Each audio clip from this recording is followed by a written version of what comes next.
గత సంవత్సరం నైరుతి జిల్లాల్లో తప్పిపోయిన 1303 మందిని ఢిల్లీ పోలీసులు గుర్తించిన ఆపరేషన్ పేరు ఏమిటి? ఆపరేషన్ మిలాప్. ఆపరేషన్ మిలాప్ కింద గత ఏడాది కాలంలో ఢిల్లీ పోలీసులు నైరుతి జిల్లాల్లో 1303 మంది తప్పిపోయిన వ్యక్తులను గుర్తించారు. వీరిలో 434 మంది పిల్లలు మరియు 869 మంది పెద్దలు ఉన్నారు. డిసెంబర్ 2025లోనే 102 మంది తప్పిపోయిన వ్యక్తులు కనుగొనబడ్డారు. బస్టాండ్లు, రైల్వే స్టేషన్లు, ఆటో మరియు ఈ రిక్షా పాయింట్ల వద్ద ఛాయాచిత్రాలను ప్రదర్శించడంతో పాటు స్థానిక ఇన్ఫార్మర్లు మరియు ఆసుపత్రి లేదా పోలీసు రికార్డులు కీలక పాత్ర పోషించాయి. వెనిజులాపై అమెరికా ఇటీవల నిర్వహించిన ఏ ఆపరేషన్లో వెనిజులా అధ్యక్షుడైన నికోలస్ మదురో పట్టుబడ్డాడు? Operation absolute resolve. జనవరి 3, 2026న ఆపరేషన్ అబ్సల్యూట్ రిజాల్వ్ అనే సైనిక మిషన్ సందర్భంగా వెనిజులా అధ్యక్షుడైన నికోలస్ మదురోను యునైటెడ్ స్టేట్స్ ఆఫ్ అమెరికా యొక్క దళాలు బంధించాయి. కనీసం 150 విమానాలతో కూడిన విస్తృత స్థాయి గాలి, భూమి మరియు సముద్రం సైనిక దాడిని అమెరికా ప్రారంభించింది. మదురో మరియు అతని భార్యను బంధించి దేశం నుండి తరలించారు. వారిపై మాదక ద్రవ్య ఉగ్రవాద కుట్ర, కొకైన్ దిగుమతి కుట్ర మరియు ఆయుధ నేరాల అభియోగాలు మోపబడ్డాయి. ఎగుమతి ప్రోత్సాహక మిషన్ కింద 2 ఉప పథకాలు ఏమిటి? నిర్యాత్ ప్రోత్సాహన్ మరియు నిర్యాత్ దిశ. భారతదేశ ఎగుమతి పోటీతత్వాన్ని బలోపేతం చేయడానికి భారత ప్రభుత్వం 2025-26 ఆర్థిక సంవత్సరం నుంచి 2030-31 ఆర్థిక సంవత్సరం వరకు మొత్తం 25,060 కోట్ల వ్యయంతో ఎగుమతి ప్రమోషన్ మిషన్ను ప్రారంభించింది. దీనిని వాణిజ్య శాఖ, ఎంఎస్ఎంఈ మంత్రిత్వ శాఖ మరియు ఆర్థిక మంత్రిత్వ శాఖ సంయుక్తంగా అమలు చేస్తున్నాయి. మిషన్ 2 ఉప పథకాలను కలిగి ఉంది. అవి నిర్యాత్ ప్రోత్సాహన్ ఆర్థిక మద్దతు మరియు నిర్యాత్ దిశ ఆర్థికేతర మద్దతు. భారతదేశంలో 8వ రాష్ట్ర వేతన సంఘాన్ని ఏర్పాటు చేసిన మొదటి రాష్ట్రం ఏది? అస్సాం. 7వ వేతన సంఘం 2026 జనవరి 1తో ముగిసేలోపు 8వ రాష్ట్ర వేతన సంఘాన్ని ఏర్పాటు చేసిన తొలి భారతీయ రాష్ట్రంగా అస్సాం నిలిచింది. ముఖ్యమంత్రి హిమంత బిశ్వశర్మ ఈ నిర్ణయాన్ని ప్రకటించారు. కొత్త వేతన సంఘానికి అధిపతిగా మాజీ ప్రధాన కార్యదర్శి అయిన సుభాష్ దాస్ నియమితులయ్యారు. 8వ వేతన సంఘం రాష్ట్ర ప్రభుత్వ ఉద్యోగుల జీతాలు, భత్యాలు మరియు పెన్షన్లను సవరిస్తుంది. హిందీ సాహిత్యానికి చేసిన అత్యుత్తమ కృషికి గాను Indian farmers fertiliser cooperative limited IFFCO Sahitya Samman 2025ను ఎవరు అందుకున్నారు? మైత్రేయి పుష్ప. ప్రముఖ హిందీ రచయిత అయిన మైత్రేయి పుష్ప హిందీ సాహిత్యానికి, ముఖ్యంగా గ్రామీణ జీవితానికి మరియు వ్యవసాయ వాస్తవికతలకు చేసిన విశేష కృషికి గాను ఇప్కో సాహిత్య సమ్మాన్ 2025ను ప్రదానం చేసింది. ఇప్కో యంగ్ లిటరరీ అవార్డు 2025ను అంకిత జైన్ తన ఓరే కిషాన్ పుస్తకం కోసం ప్రదానం చేశారు. 2011లో స్థాపించబడిన ఇప్కో సాహిత్య సమ్మాన్ గ్రామీణ మరియు వ్యవసాయ జీవితాన్ని ప్రతిబింబించే రచయితలను సత్కరిస్తుంది. మొదటి వందే భారత్ స్లీపర్ రైలు ఏ 2 నగరాల మధ్య నడపాలని ప్రణాళిక చేయబడింది? గౌహతి మరియు హౌరా.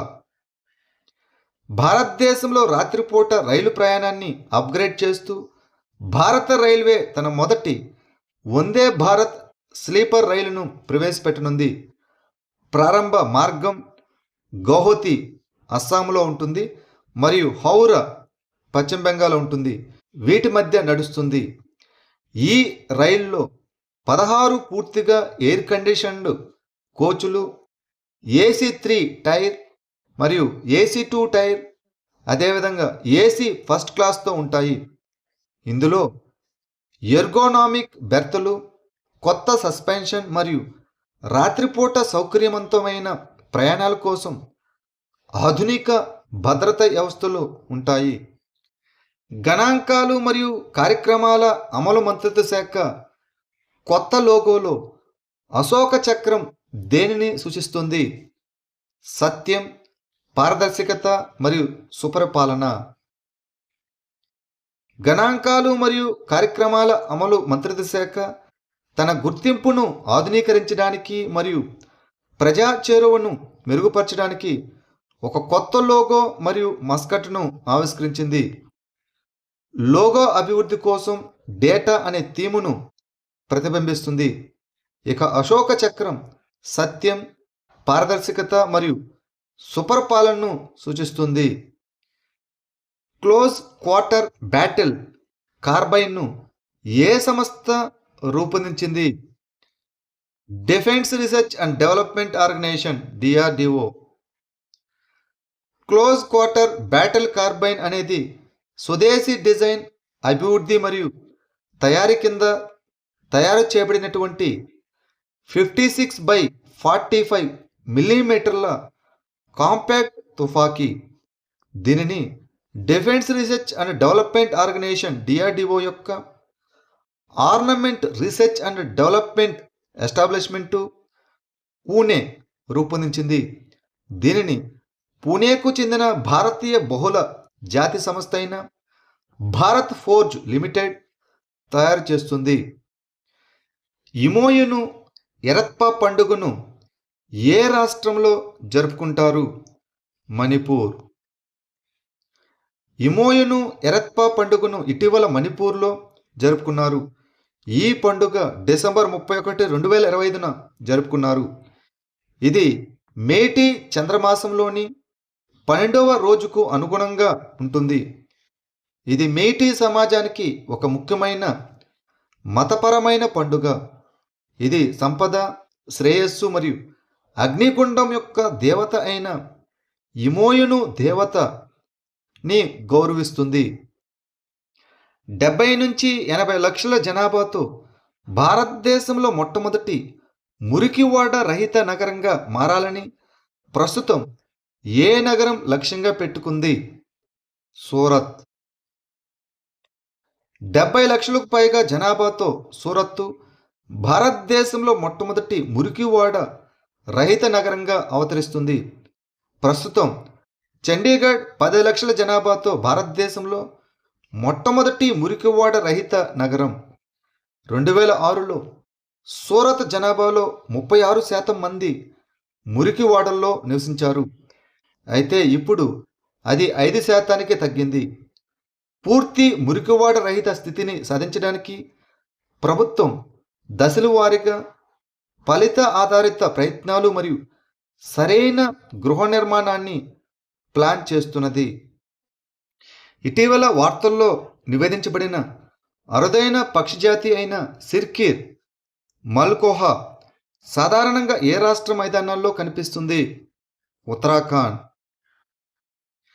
అరుదైన సిర్కిర్ మల్కోహా మొదటిసారిగా ఉత్తరాఖండ్లోని ఉత్తరకాశీ జిల్లాలో నమోదైంది.